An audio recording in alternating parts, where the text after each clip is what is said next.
So here we're going to talk about the autopilot on the G1000 system. Both G1000s have identical panels, so you'll find there's an autopilot panel right there, and there's also an autopilot panel right there. And then there's a series of 8 or 10 buttons that allow us to control what we want to do with the aircraft. So starting off, the autopilot button, or the AP button, is going to be, as the name suggests, will literally fly the plane for you. So you turn that on, it starts to maneuver the controls, but you don't want to ever just turn on the autopilot just blank as is. You want to make sure you set it up first. So what we're going to do is we're going to turn on what we call the flight director. And what the flight director does is it directs the flight, as the name suggests, but it does not necessarily fly the plane for you. So you'll have your little purple crosshairs right there, right? It just controls, tells you where to put the attitude per se, but it will not maneuver the controls for you. So turn on the flight director initially so it doesn't start flying the airplane in weird directions. And then what you'll notice is they have roll, and then you have pitch mode, and then you have the flight director enabled. And all that's saying is it's just going to hold straight and level, right? Roll mode is just going to hold your wings level. Pitch mode is just going to hold the pitch that you're at right now. But practically speaking, we're not just going to want to hold straight and level. We might want to hold a specific altitude, might want to hold a specific heading. So that's where heading bugs are going to start to come in here. So if I want to move the altitude bug, I either am going to move the altitude bug right there or the altitude bug right there. Either one works, but crew resource management suggests that you should probably use the ones inside the center so that both crew can see what's happening. So I'm going to take the altitude bug and I'll move it up all the way up to 7,000. You can see where it's indicated right there.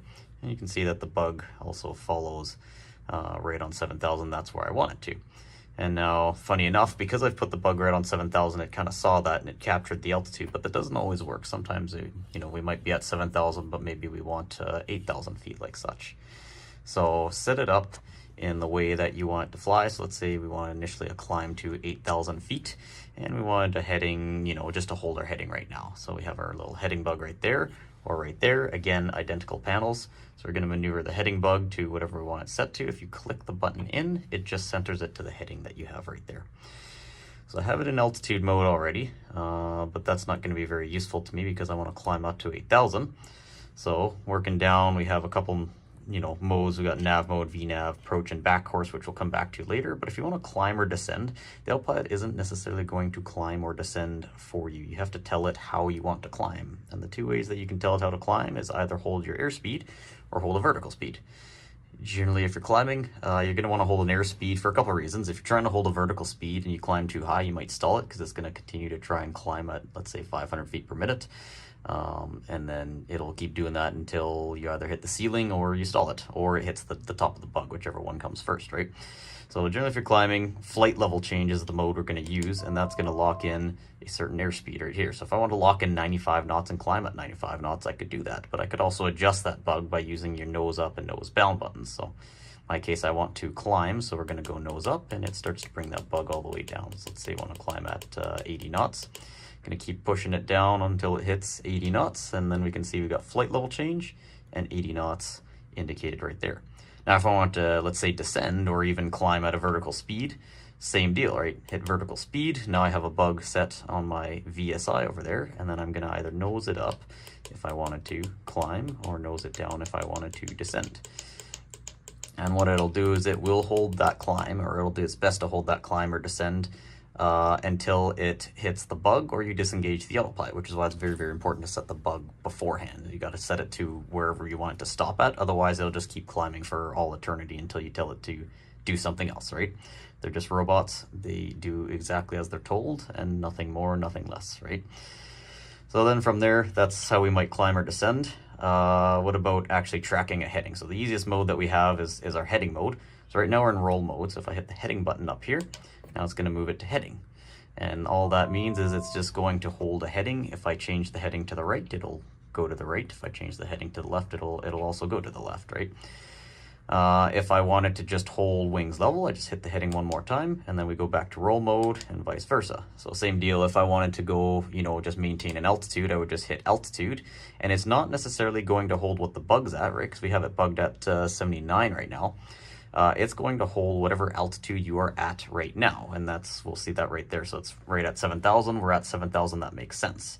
If we don't want to just hold an altitude, but maybe hold a pitch, I hit altitude one more time. Now we have pitch mode. But pitch mode is generally not used unless you're just holding, let's say, 10 degrees nose up or something along those lines. So we're gonna bug it at altitude in that regard if we want to hold our altitude straight and level. Then we got nav, VNav, approach, and back course. So nav might be used if I wanted, let me say I had a GPS track of some sort. If I wanted to track that outbound or inbound, you'd set it up so that you're generally tracking, and then I turn it on to nav mode. And because we don't have a GPS, it won't actually work, but that would show GPS right up there. And then it'll start to track left and right and so on, irrespective of your heading. Now, when you're doing that, you just have to remember that you have to adjust your heading bug as the nav mode vectors you around. Why? Because if you were to lose your autopilot or it disconnected or you needed just to go back onto a heading, the bug's right there, and then you're good to go. Vertical nav is basically the same idea, just I would follow, let's say, a vertical profile on top of that. Generally, that's not used. We would use approach mode instead if I want to follow, let's say, an approach all the way down. So I'd hit approach mode, and now it's going to follow that GPS track as well as that vertical track when it captures it, or maybe on an ILS. Let's say it'll follow that ILS all the way down. Then we have back course, which is not really something that's used these days, but at one point in time, we used back course to fly an ILS literally backwards. And all that tells the computer is just, when I'm going on this ILS, if the CDI is to my left, I'm actually going to correct to my left, to my right, which is counterintuitive to how you would normally fly the CDI. It's going to fly the CDI completely backwards because we're flying the ILS backwards. This was, used back in the day when they just wanted to put one ILS on the runway, and they didn't want to, bother certifying two, so they just certified one ILS with a back course, and then people would just fly it backwards inbound and go from there.